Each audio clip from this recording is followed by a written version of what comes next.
Maintain compartmentation by applying the firestop-penetration thumb rule. Always restore a continuous fire-resistive barrier where any pipe, conduit, duct, or cable penetrates a wall or floor. For house construction, the practical thumb rule is to treat every penetration as a potential fire path and design for a barrier reestablishment that matches the surrounding assembly rating. Start by identifying the assembly type and its tested fire resistance rating, and then select fire stop materials and methods from tested assembly listings that are appropriate for the service and substrate. For pipes and conduits, choose approved intumescent sealants around the annular space and use classified fire collars on plastic pipes so they expand and close when exposed to heat.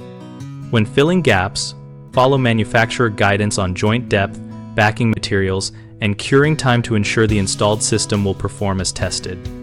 Maintain continuity of cavity barriers by sealing voids at all transitions, keeping insulation and backing in place, and avoiding unsealed service recesses. Keep a simple site log of penetration locations, the firestop product used, and a photo after completion so future trades can maintain continuity without guessing. Common mistakes are using non-rated materials or generic caulks that look similar but lack tested performance, so always match the product to a tested assembly listing to avoid failure. Another frequent issue is insufficient annular fill depth or incorrect backing placement, which reduces performance. Verify depth with a gauge, and follow backing material instructions to the millimeter or fractional guidance provided. A third concern is missing or altered penetrations after initial installation when new services are added.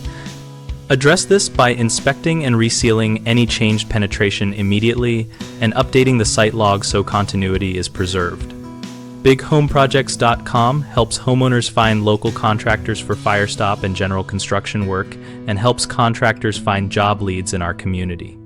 We also host a discussion community where professionals and homeowners can ask questions, share installation tips, and review practical experiences related to maintaining compartmentation and firestop penetrations.